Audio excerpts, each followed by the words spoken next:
down the street from the theater, you can get 20% off if you bring your ticket stub. That's tonight. Tonight only. Tonight only. So make sure if you want some good food, then you eat very well.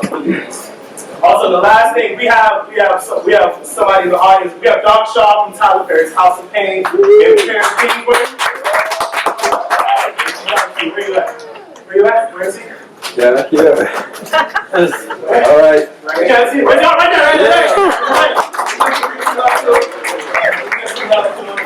Okay, that look he just gave you some was thanks a lot. I'm trying to be incognito. But I'm going to tell you, we like to recognize, especially our young people, because for all the young people in here, when they see somebody like you, Doc, they saw you do it. So now they can see you. They know, okay, he's a real person, so I can do it too, man. So we appreciate you being out here, and congratulations on Disney and Pair of Kings, and we wish you much success.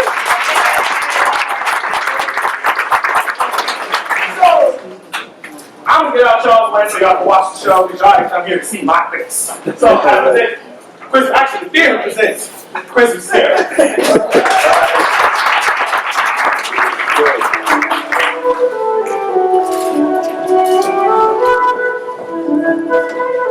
Good evening and welcome to Marietta's Theatre in the Square's production of Charles Dickens' A Christmas Carol. Join us as we travel back to the year 1843, a simpler time, Christmas in the year in the life of Ebenezer Scrooge.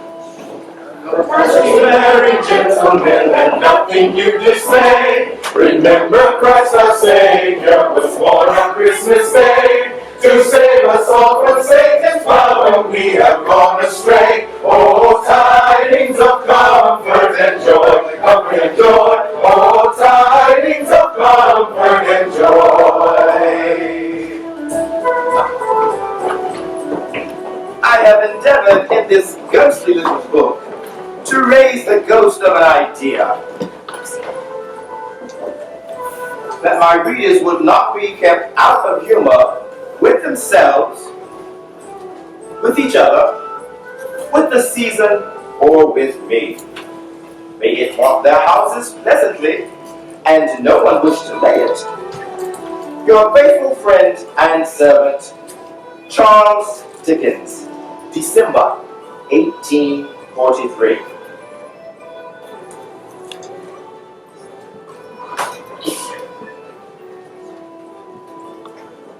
Marley was dead to begin with. There was no doubt whatever about that. The signature of this register was signed by the clergyman, the clerk, the undertaker, and the chief mourner. Scrooge signed it, and Scrooge's name was good upon chain for anything he put his hand to. Old Marley was dead as a doornail. Well, Scrooge knew he was dead. Of course he did. How could he know otherwise? Scrooge and Marley were in partners for I don't know how many years. Scrooge was his executioner, his executor, his assign, his administrator, his friend, his chief mourner. Scrooge never painted out old Marley's name, however. There it yet stood, years afterwards, above the warehouse door, Scrooge and Marley. The firm was known as Scrooge and Marley. Sometimes people new to the business called Scrooge Scrooge and sometimes Marley. He answered to both names. It was all the same to him. Oh, but he was a tight-fisted hand that could grindstone with Scrooge, a squeezing and a wrenching and a grasping and a scraping and a clutching, covetous old sinner, external heat and cold had little influence over him. No one could walk and no cold could chill him. No wind that blew was bitterer than he. No pelting rain less open to a dream. No falling snow more intent upon its purpose. Foul weather did know wherever the heaviest hail and rain and sleet and snow at the advantage over him in only one respect. They often came down handsomely, and Scrooge never did. Nobody ever stopped him in the street to say, "My dear Scrooge, how are you? When will you come see me?" No beggar implored him to bestow a trifle. No children asked him what it was o'clock. No man or woman ever once in his life inquired the way to such and such a place as Scrooge. Even the blind man's dog can't know.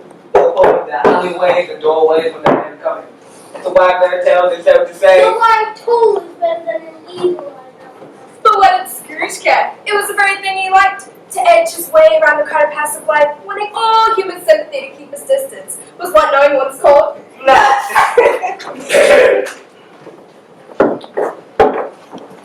Once upon a time, of all the good days of the year, upon a Christmas Eve, old Scrooge sat busy in his counting house. It was bleak, cold, biting, foggy weather, and the city clocks had only just gone 3. But it was quite dark already. The door of Scrooge's counting house was open so that he might keep his eye on his clerk, who, in a dismal cell beyond, a sort of tank, was copying letters.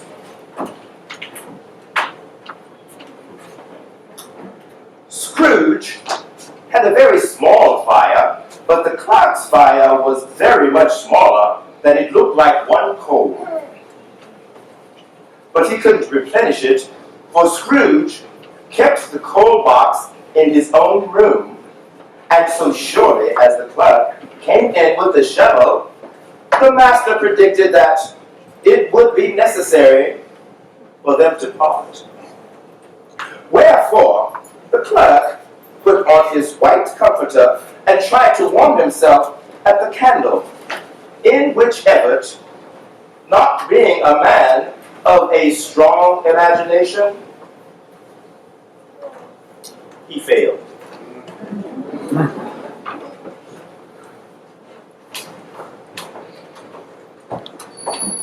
Merry Christmas, Uncle! Humbug! Christmas a humbug? You don't mean that, I'm sure. I do. Merry Christmas. What right do you have to be merry? What reason do you have to be merry? You're poor enough.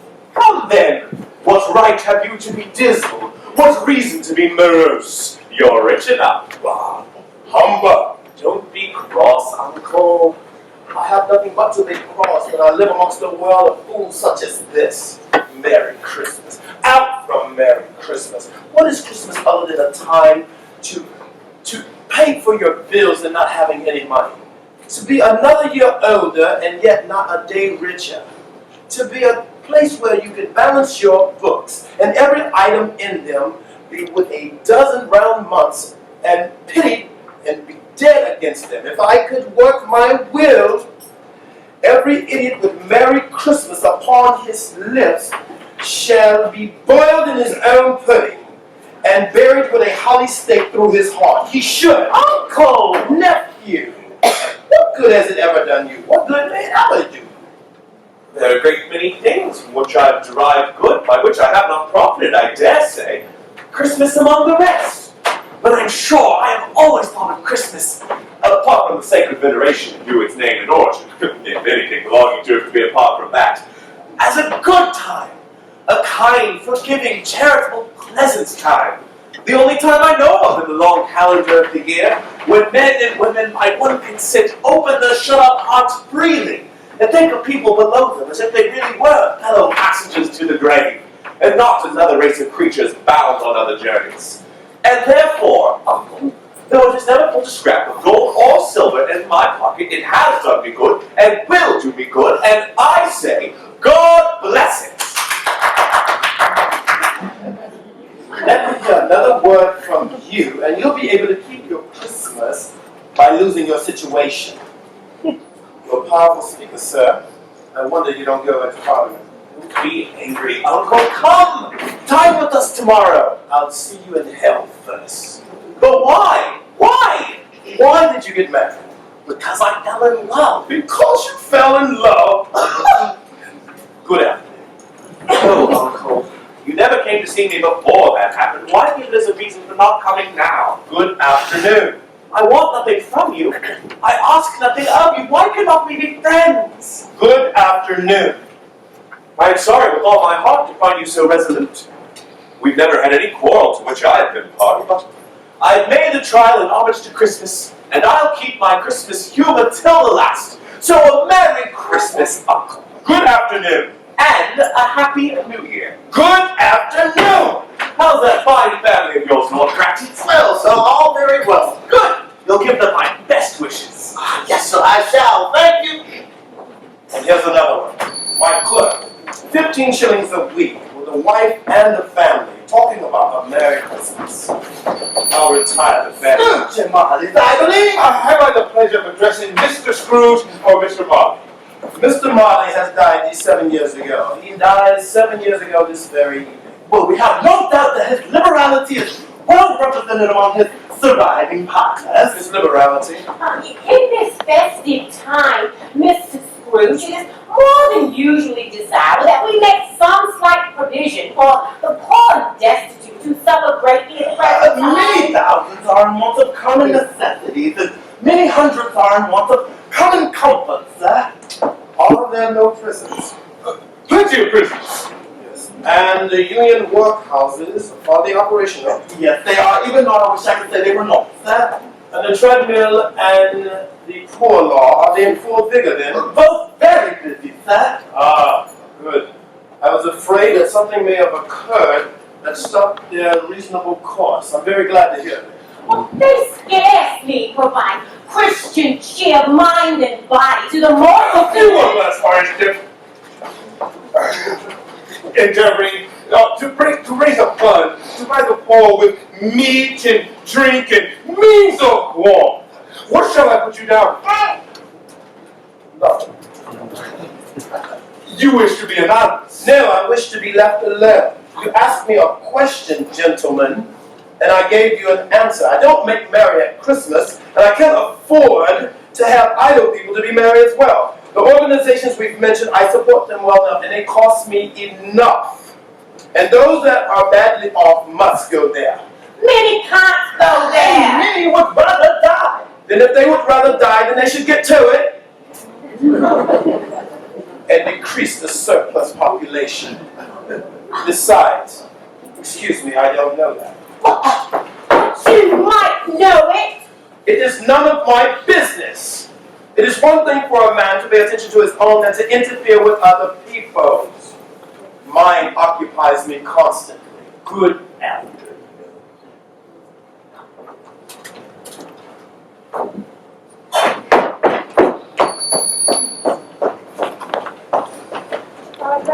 Merry gentlemen, and not say, remember Christ our Savior was born on Christmas Day.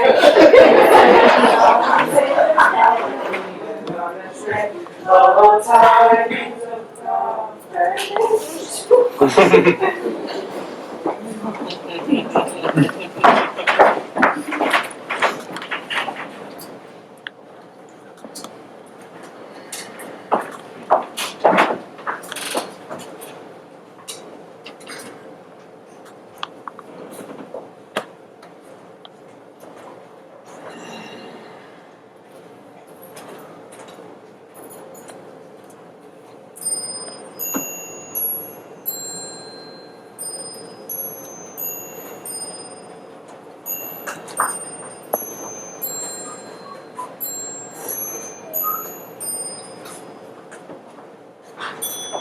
Excuse me, sir, but it's 7 o'clock.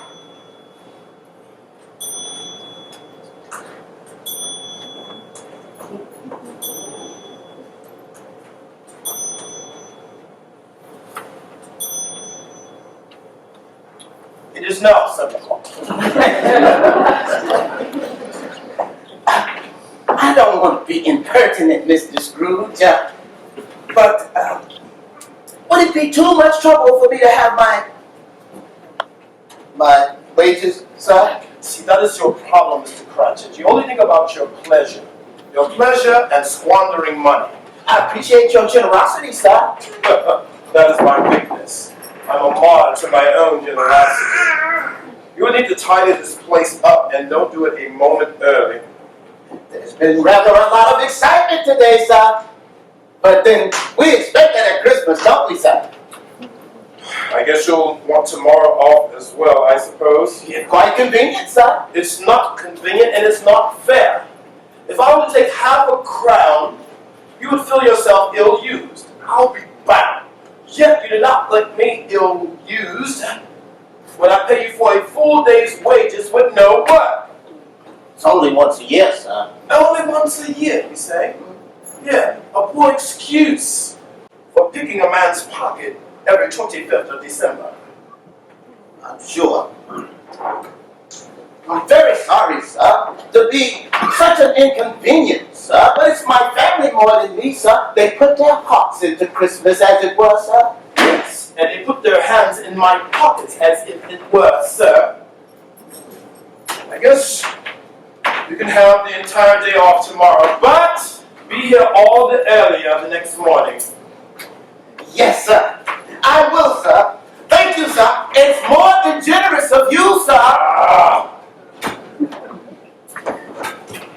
But clerk promised anyone, and Scrooge walked out with a crowd. Scrooge lived in chambers which had once belonged to his deceased father. There were gloomy sleeping rooms in a building that was older now and dirty.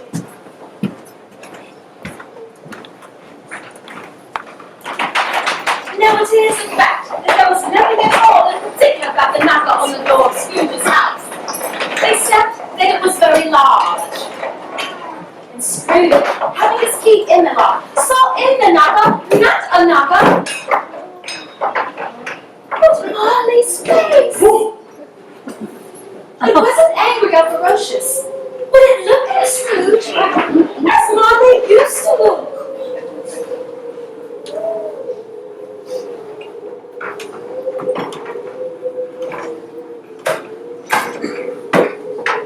Darkness is shame, and Scrooge liked it. He closed the door and locked himself in.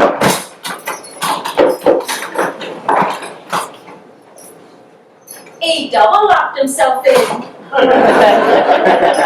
which was not his custom. First secured against surprise, he took off his cravat.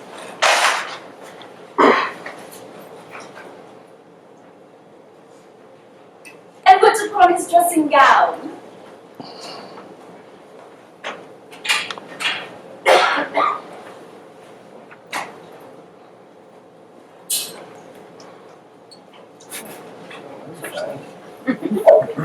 Then his slippers.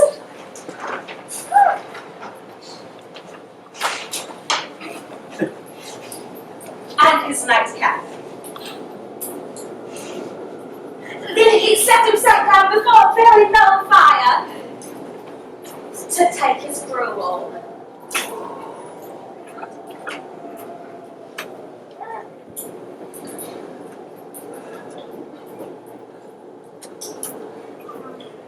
The fireplace is an old one, paved all around with quaint Dutch tiles designed to illustrate the scriptures. There were the Cains and Abels, the Queens of Shebas, angelic messengers all descending through the air on clouds like feather beds. There were the Abrahams and apostles all putting off to sea. Oh, hundreds of figures to attract his thoughts. And yet, that face of Marley.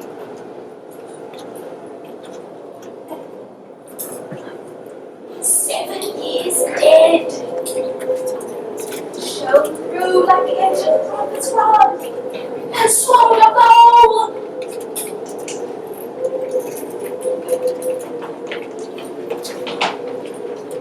Ebenezer Scrooge! I know him. Marley's ghost. What do you want? Much! Who are you? Ask me who I was! Who were you then? You look particular for a shame. In life I was your partner, Jacob Marley! Can you sit down I can! and get to it? You look more exhausted than you did 7 years ago. You don't believe in me? I don't. What evidence would you have of my reality beyond that of your own senses? I don't know. Why do you doubt your senses? Well, because a little thing might affect them. A slight bit of undigested beef, a crumb of cheese, a blot of mustard, a portion of undercooked potato. You look more of a gravy than a grave to me, whatever you are. You see this toothpick? I do. You're not looking at it. I see it notwithstanding. Well, I have but to swallow this, and for the rest of my days be persecuted by a legion of goblins of my own creation. Humbug, I tell you, humbug. I am the worthy man. Do you believe me or not? I do. I must. But why do you, spirit, walk the earth, and why do you come to me? It is required of all men in the spirit within him should walk abroad among his fellow men. Travel far and wide, and if that bird goes forth not in life, it is doomed to do so in death. It is doomed to wander through the world, oh woe is me, and witness what it cannot share, but might have shared on earth, and turn to happiness. You've got it. The chains. Why, Jacob? Under the chains I forged tonight. I made them link by link and yard by yard. I drew it out of my own free will. And of my own free will I wore them. Is this pattern strange to you, or would you know the weight and length of a small cord you bear yourself? It is as full and heavy and long as these 7 Christmas Eves ago.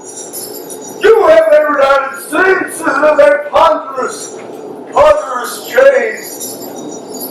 Jacob, oh Jacob, please tell me more. Speak comfort to me, Jacob. I have none to give. It comes from other regions and conveyed by other ministers to other kinds of men. What can I tell you more? A very little bit more is permitted me.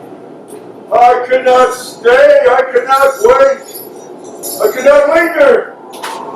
In life, my spirit never danced among my counting house. My spirit never roved beyond the narrow limit of a mighty changing whole.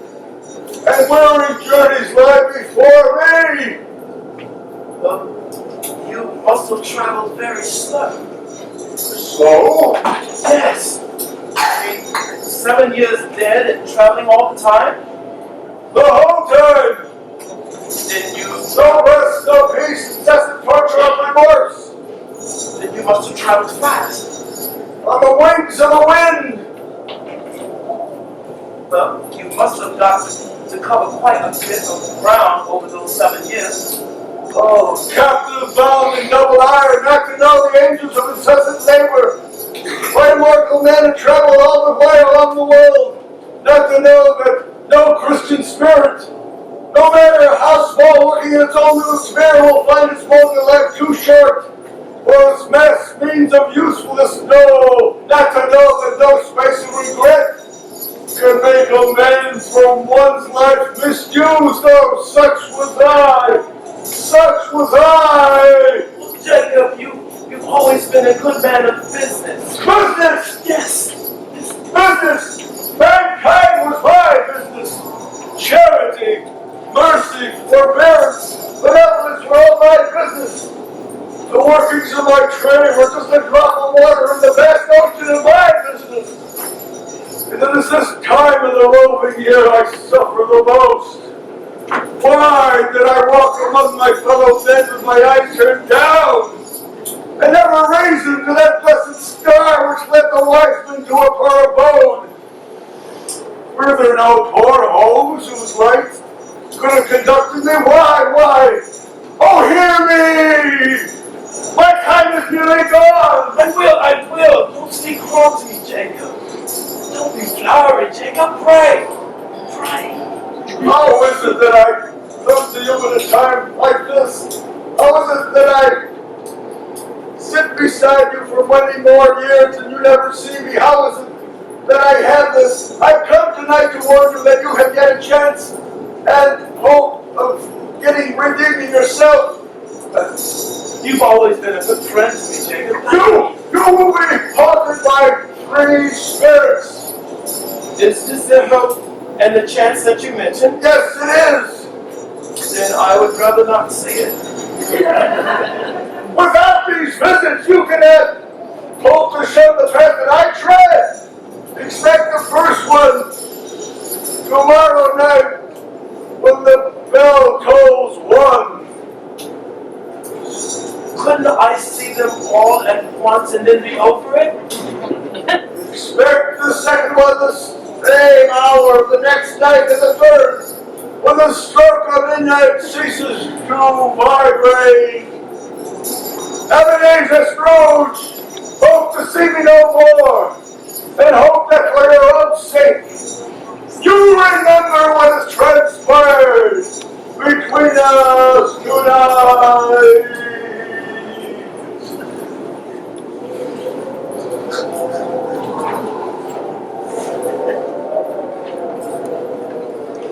The air was filled with phantoms wandering hither and thither in restless space, moaning as they went. And every man had wore the chain that old Marley against, and few were linked together. No one was free. And many had known Scrooge personally in their lives. He had been quite familiar with one old ghost in a white waistcoat and a monstrous iron safe attached to his ankle, who cried piteously at being unable to assist a wretched woman with an infant, whom it saw below upon a doorstep. Misery, they clearly sought to interfere for good in human matters and had lost their power forever. Humbug!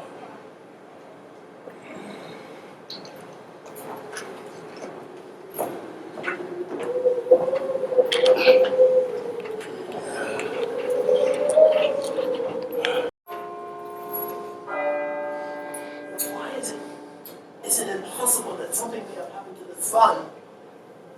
It is now 12 o'clock.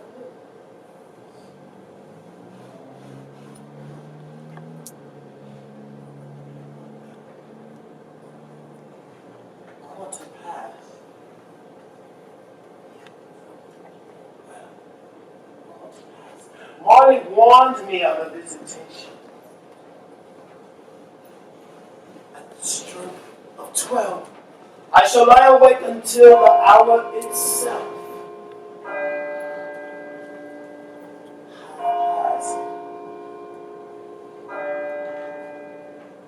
A quarter to it.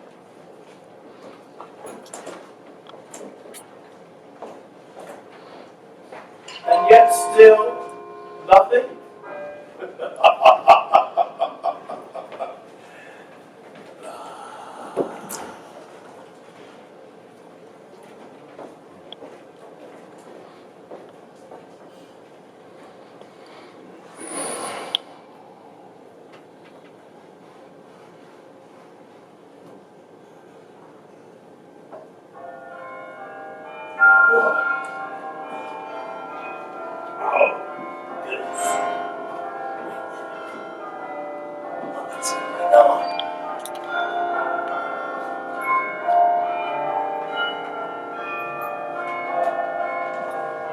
Who's in control of those bells? Oh! Are you the spirit that was foretold to visit me? I am. Who and what are you? I am the ghost of Christmas past. Pardon me, but can you cover yourself? I cannot bear to look at your spirit. What? Would you so soon put out the light I give? Is it not enough that you are one of those whose passions made this cap, and forced me through whole trains of years to wear it low upon my brow? Forgive me, but I have not knowingly, willfully forced you to wear anything. What business do you have with me? Your welfare. Very nice, I'm sure, but an uninterrupted night of sleep would do me more good. Take heed, Ebenezer! I speak of your reclamation. Rise and walk with me. I am a mortal, and I'm liable to fall. Bear but the touch of my hand, here, and you shall be upheld in more than this.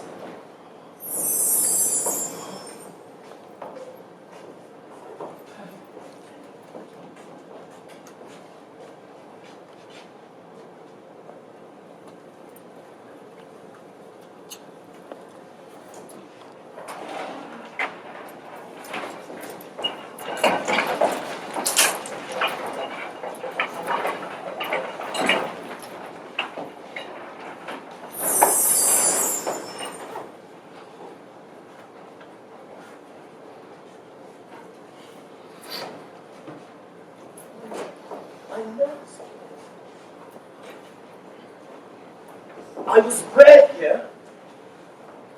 I was just a boy. Your lip is trembling. And what is that upon your cheek? It is nothing. It's no more than a pimple. Spirit, conduct me where you will. You recollect the way. Remember it? I could walk it blindfolded. Strange to have forgotten it for so many years. Let us go on. These are but shadows of the things that have been. They have no consciousness of us. Why are you filled with gladness when they give each other a Merry Christmas? What was Merry Christmas to you? Out with Merry Christmas. What good did it ever do to you? School is not quite deserted. Yet a solitary boy, neglected by his friends, is left there still. I know. Look. It's Ali Baba. It's good old honest Ali Baba. And sultans of broom upon their head with the Jinnah. They're all upon their head. Serves them right. I am glad of it. Should not have been married to the princess. And oh, and there is the parrot, green body and yellow tail, and something like lettuce growing from its head. No! There's poor Robinson Crusoe as he returns home from sailing around the island. Poor Robinson Crusoe. Where have you been, Robinson Crusoe? You know, he thought he was dreaming, but he was not. It was the parrot, you know. And there's Friday, running for his life down to the big creek. Woo! Woo! Woo! Woo! Hello! Hello!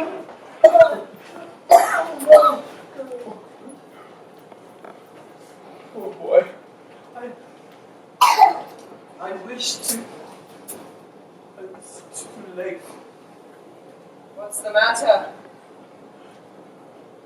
There was a boy singing Christmas carols outside my door last night. I should wish to have given him something. That's all. Let us see another Christmas.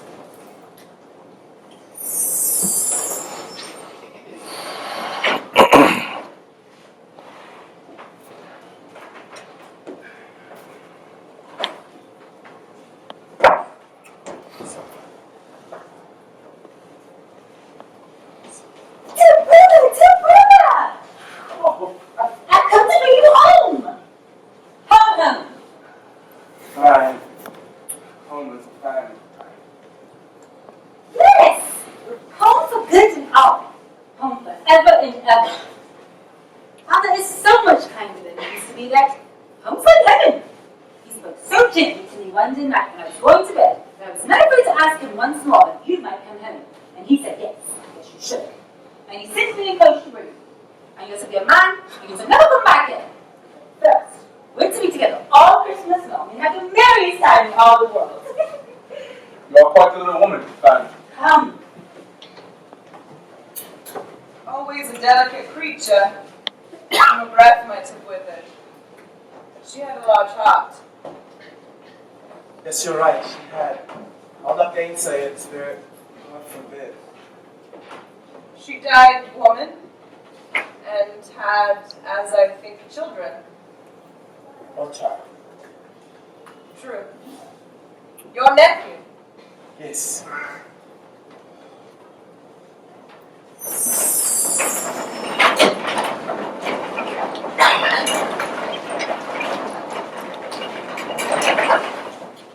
Look.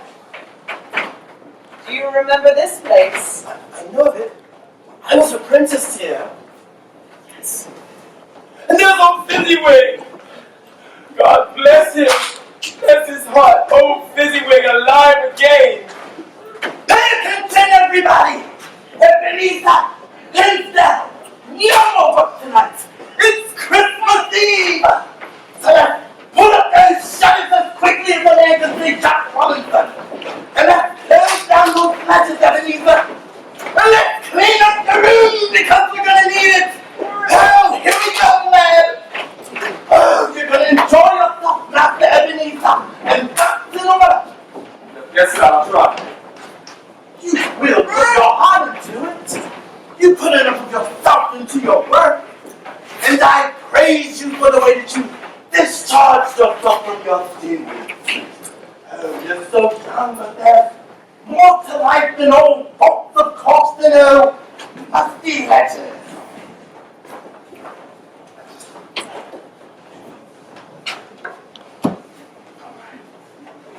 And there's this Fizzywig. And there, and there. I forgot how beautiful she was.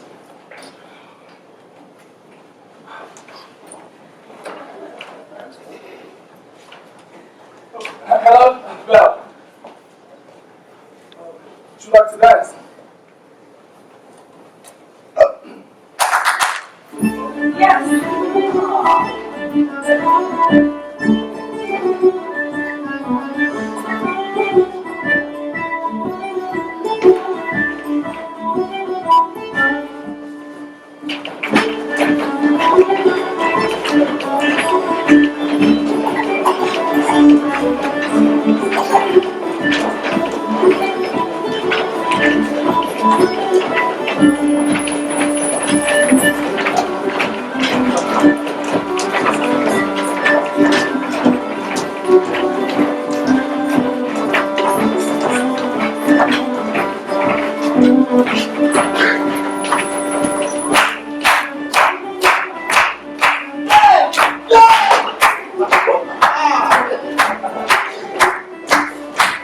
Merry Christmas!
Small matter to make these silly folks so full of gratitude.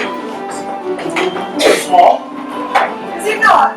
You spent a few pounds of your mortal money, 3 or 4 perhaps.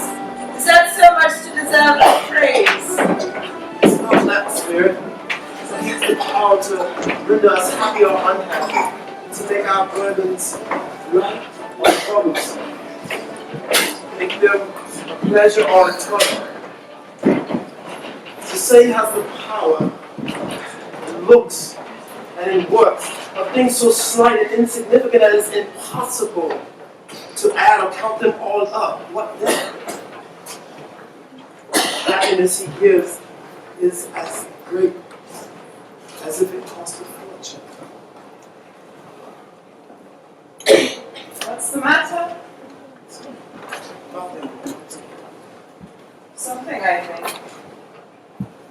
I just wish to have said a word or two to my clerk. That's all. Quick, my time grows short. Let us see another Christmas.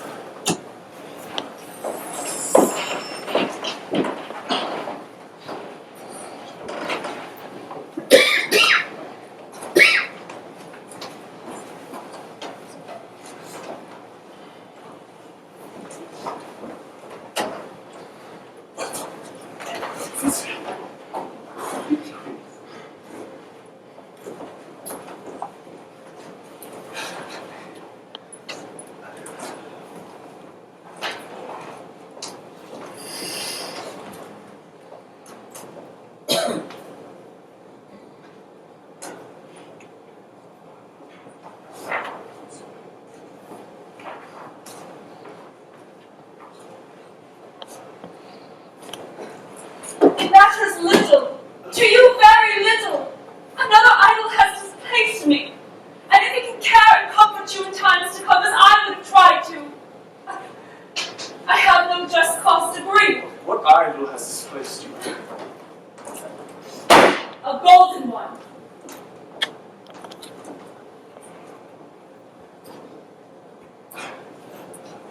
This is the even-handed dealings of the world. There is nothing on which it is so hard as poverty. And there is nothing it professes to condemn with such severity as the pursuit of wealth. You fear the world too much. All your hopes have merged into the hope of being beyond its chance of sore and reproach. I've seen your nobler aspirations fall off, one by one, until the master passion gain engrosses you, have I not? Well, what then? Even if I've grown so much wiser, what then? I have not changed towards you. Am I? Our contract is an old one. It was made when we were both poor and content to be so, until we could better our worthy portion with patient industry. But you are changed. When it was made, you were a different man. I was a boy. Your own feelings tell you you are not what you are. I am. God, that which promised so much happiness when we were both one heart. It is now fraught with misery now that we are two.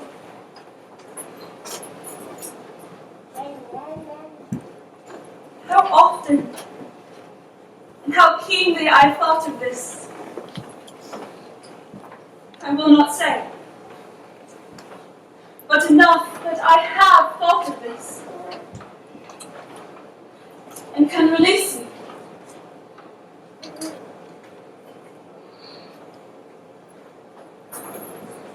Have I ever sought release? What? No, never. In what then? In a changed nature, an altered spirit, another atmosphere of life, another hope and its great end. In everything that made my love of any worth or value in your sight. Tell me if this was not between us, would you seek me out and try and win me now?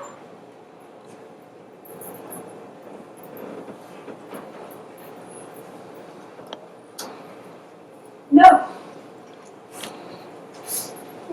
You think not? I would gladly think otherwise if I could. Heaven knows when I've learned a truth like this, I know how strong and irresistible it must be. But if you were free today, tomorrow, yesterday, can even I believe you would choose a dowerless girl? You who in your very confidence with her weigh everything by gain. If by choosing her, if for a moment you are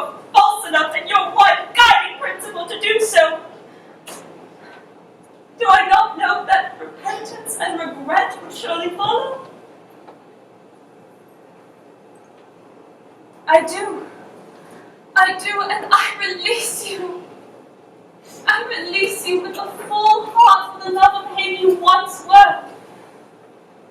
You may. The memory of the past half makes me hope that you will have pain in this. Very, very briefly. And then you will dismiss the recollection of it gladly as an unprofitable dream, one in which it is well you have awoke.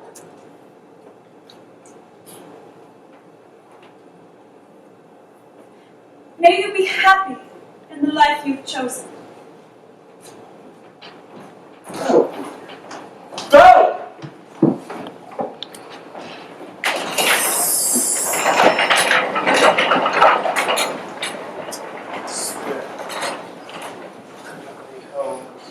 I can't bear much of this. One shadow more. No, sir, no more. Please show me no more.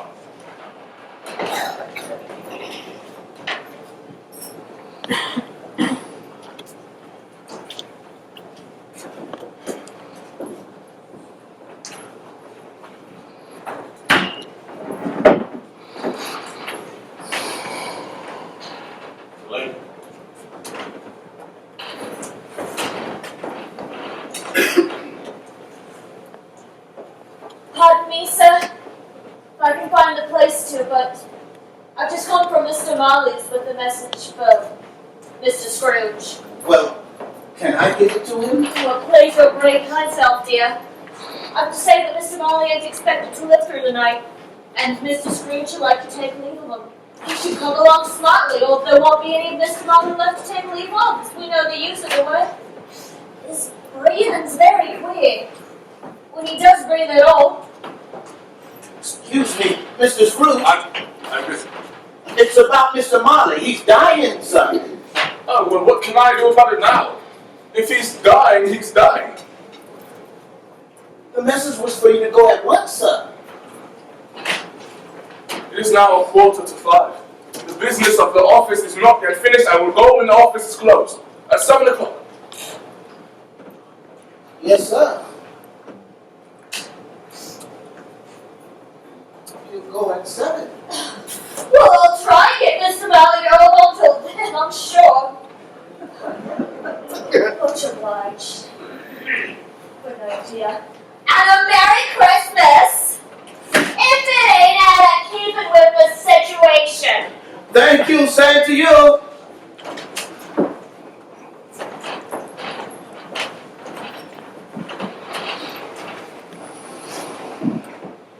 I shall soon be the only partner in this family. I will keep the name of Scrooge and Marley. It will be better for business. Jacob Marley was at your side for 18 years. He was the only friend you ever had. How did you feel when you signed his burial? For all of his money, his home, and the mean sticks of furniture he had left. Did you feel pity for him then? Why do you desire to torture me?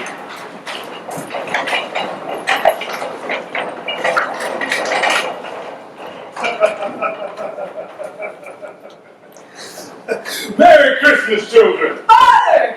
Merry Christmas! Presents? Yes, presents. Here, take these and place them next to her. It's Christmas Eve, Father! Those are for tomorrow. Now, off you go. We'll be up to tuck you in. Merry Christmas! Merry Christmas! You're spoiling them. It's Christmas. Merry Christmas, Val. You old sneak. Only presents for the children. You distinctly said we agreed. It's Christmas. So it is. And since it only comes once a year. I saw an old friend of yours. Oh, who was it? Yes. How can I? Don't I know? Mr. Scrooge. Ebenezer. Mr. Scrooge it was. I passed his office window. Although it was not shut up and he had a candle inside, I could scarcely help seeing him. His partner lies upon the point of death, I hear. And there he stands alone. alone in the world, I do believe.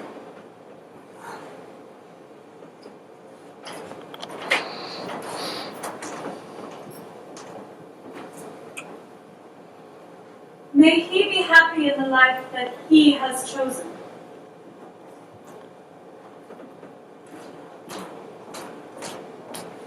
Still, remove me from this place. I cannot bear to watch this any longer. I told you these are the shadows of the things that have been. Do not blame me. Remove me from this place, Spirit! Remove me! Take me back! Haunt me no longer! Haunt me no longer! Haunt me no longer! Haunt me no longer! Consciousness and just in the nick of time, in a special purpose of having a conference with the second messenger dispatched from Jacob Marley's intervention. Now be prepared for almost anything. He was not by anything, so let him know. And consequently, when the bell struck one, and no shape of it, he was taking the big fight to make the trim. 5 minutes? 10 minutes. A quarter of an hour went by. Yet nothing came. At last, however, he began to think to himself, as you or I would thoughts at first.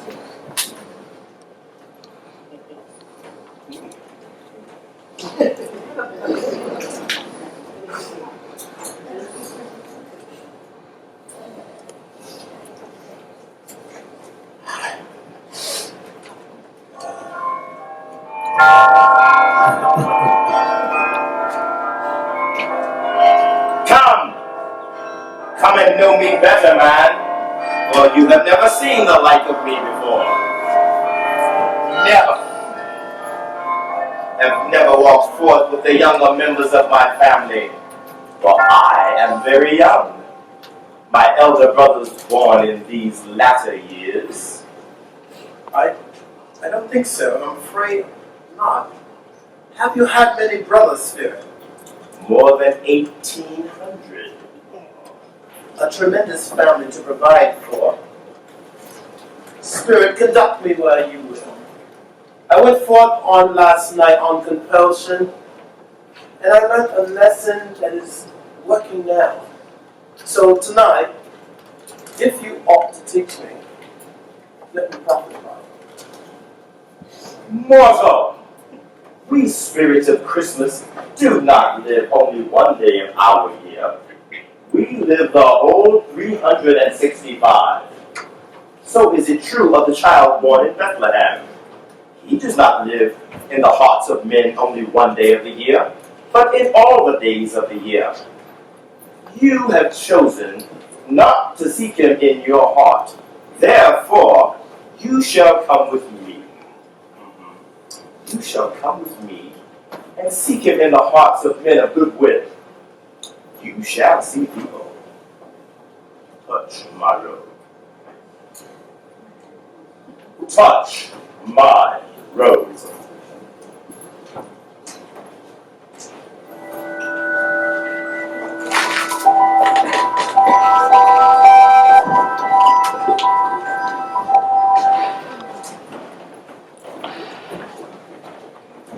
People who were shoveling away on the housetops were jovial and full of glee, calling out to one another, now and then exchanging a facetious snowball. The butcher shops still have open, and the burgers already have done their glory. They were ruddy, brown-faced, broad-girthed Spanish friars, and winking from the shades of wanton slyness at the girl that glanced by, and glanced demurely at the hung-up mistletoe. There were pears and apples clustered high in blooming pyramids. There were bunches of grapes made. In the shopkeepers, there were piles of filberts mossy and brown. We're going to get a fragrance. Angel walks along the woods, and pleasant shuffling. Angel Through withered leaves, squab and swarming, setting off the yellow, the oranges and lemons, in the great compactness of their juicy persons. The blended scents of tea and coffee were so graceful to the nose. The raisins were so plentiful and rare. Almonds so extremely white. The cinnamon sticks so long and straight. The other spices so delicious. The candy so caked and spotted with molten sugar.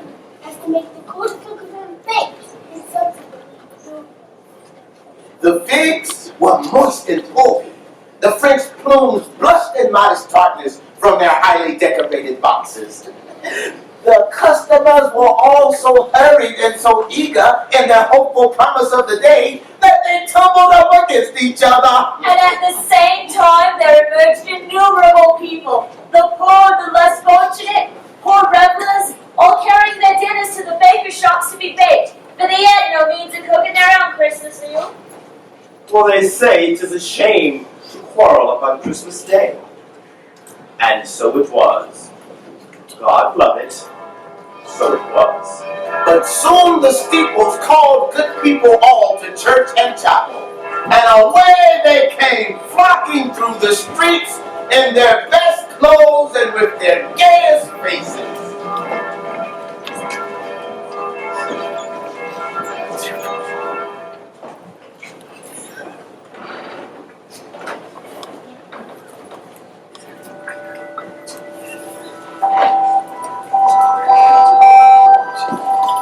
Spirit, is there a peculiar fragrance that you sprinkle from your torch? There is my own. Would it apply to any dinner of this day? To any kindly given to a poor one most, Why to a poor one most? because it needs it most. See.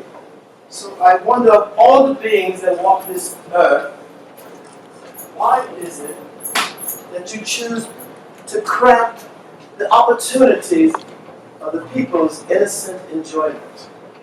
I, And why do you desire to take away on the seventh day these people's opportunity to dine when oftentimes that is the only time that they get to dine, would you? I, And why do you seek to close these places on the seventh day and then we're still at the same thing? I see. Forgive me if I am wrong, but we do this in your name and that of your families.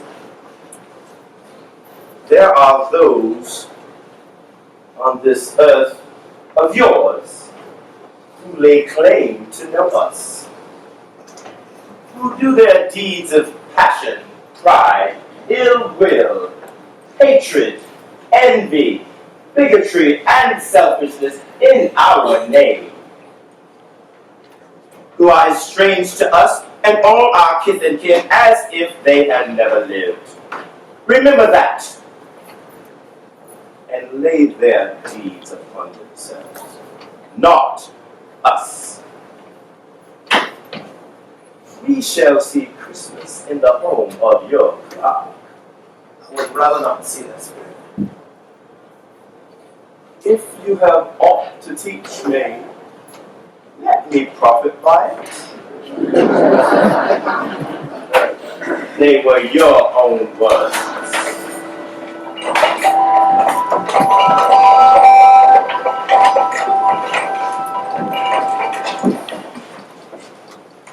I'll bring out the punch, Mother. Yes, Father sure to want us to have a toast before dinner.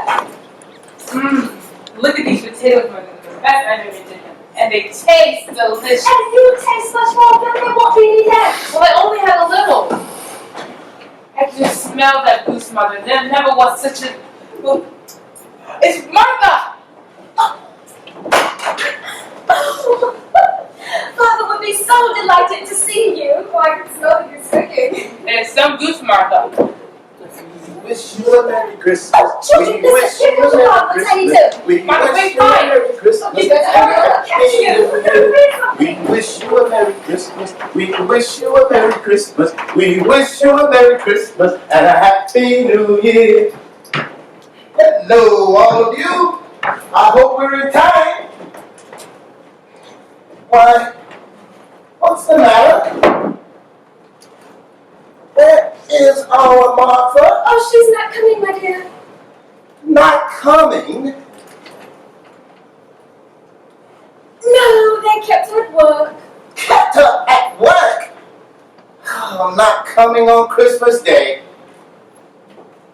That she is Oh, I couldn't keep it up. I just put it. You spoiled it.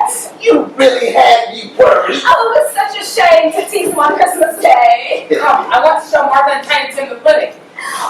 I'll say they don't equal. By the I hope this is, Robert. I certainly hope it is enough. Of course there'll be enough. You always worry about that. I am sorry. I didn't mean... Oh, no. I know you didn't.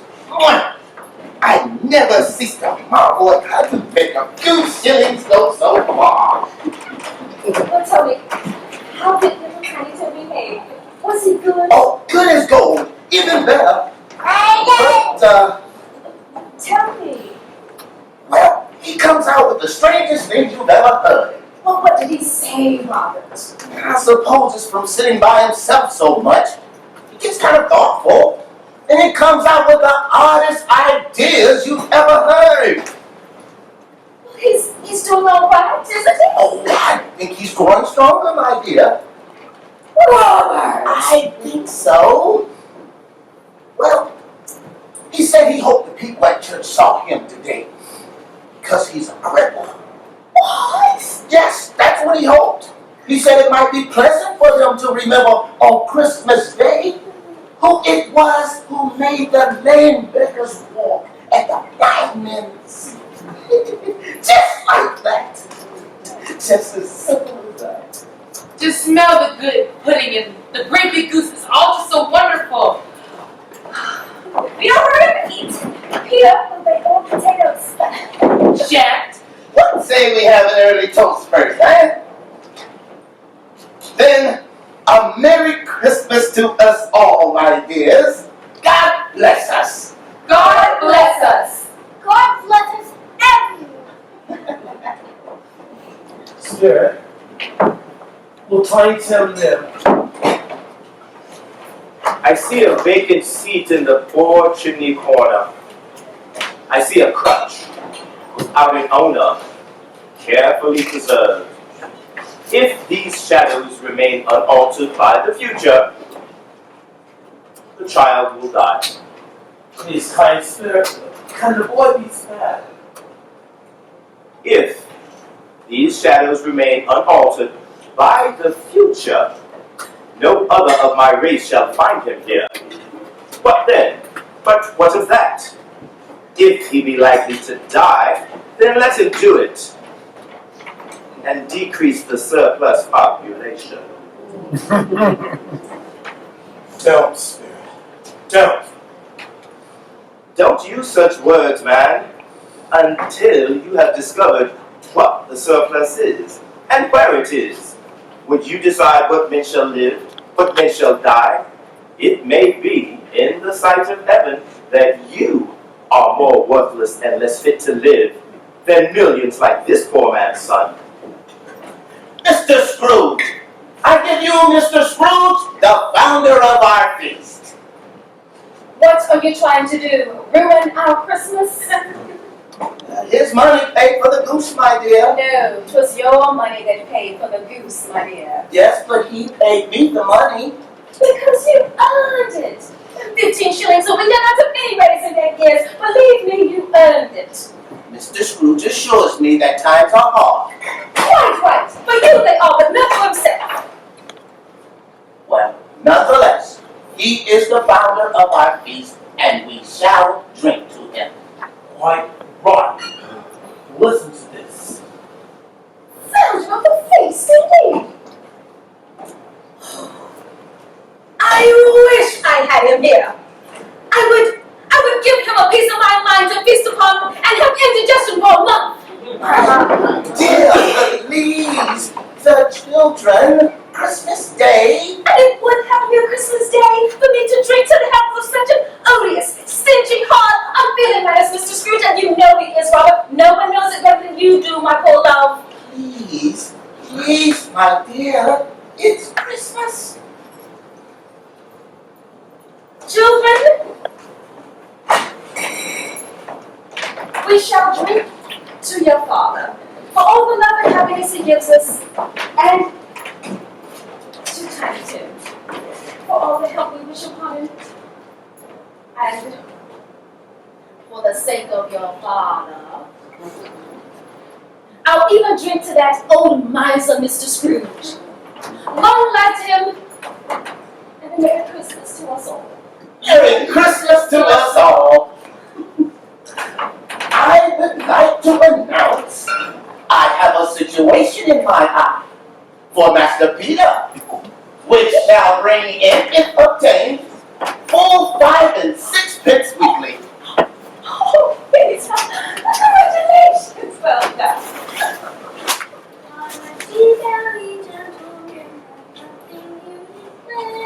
Remember Christ our Savior was born on Christmas Day to save us all from Satan's power. He never gone astray. Oh, tidings of comfort and joy, comfort and joy. Oh, tidings of comfort and joy.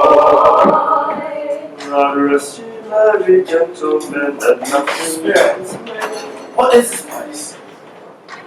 It's a place where miners work and toil in the bowels of the earth, but they know me. See? And now, with that warning from the ghosts, there was a leak in Desert Moor, where monstrous masses of broodstones were cast about, as though they were a place of bold triumphs. Passing through the walls of mud and stone, they found a cheerful company assembled around a glowing fire. An old man's voice seldom rose above the howling winds upon the barren waste, which was singing them a Christmas song. The spirit did not tarry there, and passing on above them all, sped whither to sea. And there upon a dismal reef of sunken rocks, a league or so from shore, stood a solitary lighthouse. Even here, 2 men who watched the light and made it fun. They sat, they wished each other Merry Christmas in the can of corn. As the figureheads of the lone ship, the elders struck up the sturdy song, close like a gale in its sun. Again the ghost sped on. Above the black and heaving sea, they lighted on a ship. They stood beside them, and every man among them hummed a Christmas tune, or had a Christmas thought, or spoke below his breath to his companion of some bygone Christmas day. He said that Christmas was a humbug! As I live! And he meant it too! More shake for him. He's a comical old fellow, that's the truth. And not so pleasant as he might be, but his offenses carry their own punishment, and I have nothing to say against him. Well, I'm sure he's very rich, Fred. At least you always tell me so. I wonder how rich he is. Well, is he really rich? Fred said he is. He must be. What of that, my dear? His wealth is of no use to him. He don't do no good with it. He don't make himself comfortable with it. And he hasn't the satisfaction of thinking that he is ever going to benefit us with it. Well, I have no patience for him. Oh, I do. I pity him. I couldn't be angry with him if I tried. Who suffers from his ill whims? Himself. Always. Here he takes it into his head to dislike us and not come and dine with us. What's the consequence? He don't lose much of a dinner. Indeed, it was a very good dinner. I think so too. A marvelous dinner. Really? Well, I'm delighted to hear it. Frankly, I have too much faith in these young cooks. What do you say, Topper? Well, I was just... Oh, well, if Topper's wise, he won't say anything at all. Fred never finishes a story. I doubt he gets chaps. I was only going to say that the consequence of his taking a dislike to us and not making merry with us is, as I think, that he loses out on some pleasant moments that could do him no harm. I'm sure he loses far pleasanter companions he can find in his own thoughts, either in his mobile office or his dusty chambers. I aim to give him the same chance every year, for I'm sorry for him. He can rail against Christmas till the day he dies, but not without thinking better of it. I defy him. If he finds me coming there year after year and saying, "Uncle Scrooge, how are you?" Well, if it only puts him to bed to leave his poor clerk £50, well, that's something. And I think I shook him yesterday.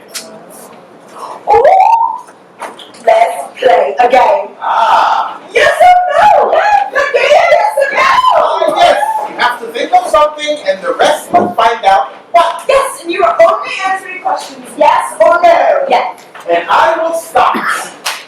I'm thinking of an animal. A live animal. A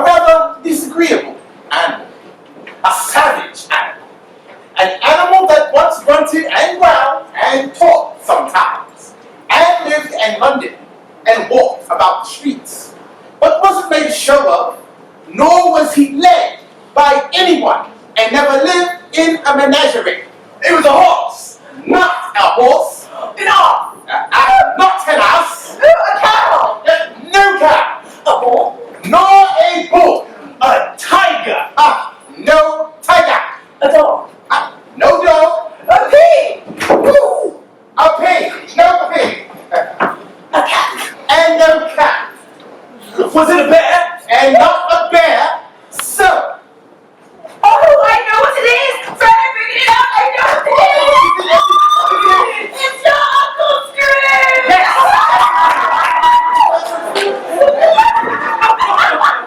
Oh, he's given us enough merriment, I'm sure. Here's a glass of mulled wine ready to your hand at the moment, and I say to Uncle Scrooge! Uncle Scrooge! A Merry Christmas and a Happy New Year to the old man, whatever he is. He wouldn't take it from me, but may he have it nevertheless. Uncle Scrooge! Uncle Scrooge! Spirit,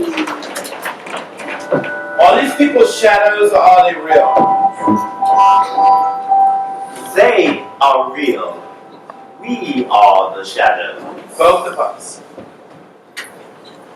Did you not cut yourself off from your fellow beings when you lost the love of Belle? Much they saw, and far they went, and many homes they visited, but always a happy end.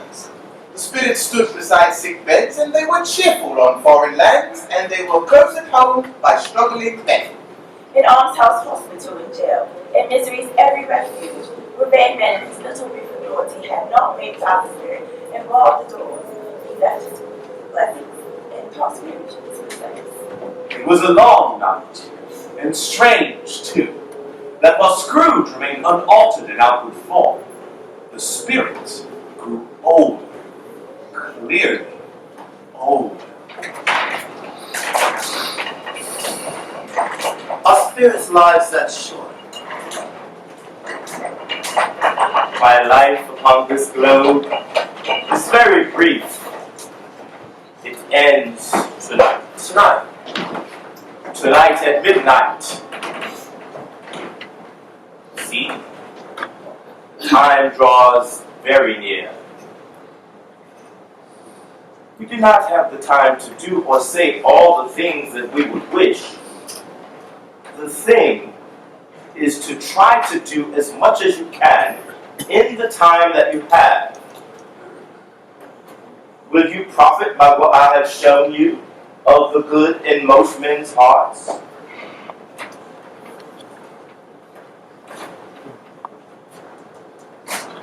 Forgive me if I'm not justified to ask, but I see something strange. Are they yours? They are man's, but they cling to me, appealing from their fathers. This boy is ignorance. This girl is want. Beware them both and all of their degree, but most of all, beware this boy. For on his brow I see written that which is doomed, unless the writing be erased. Deny it.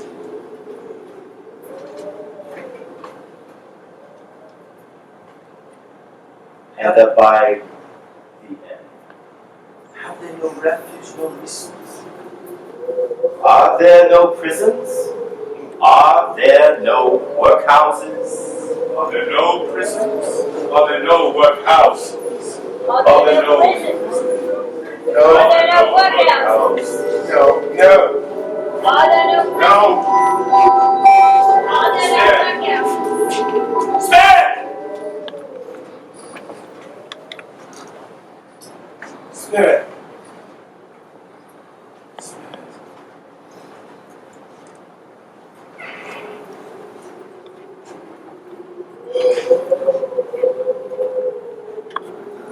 I am in the presence,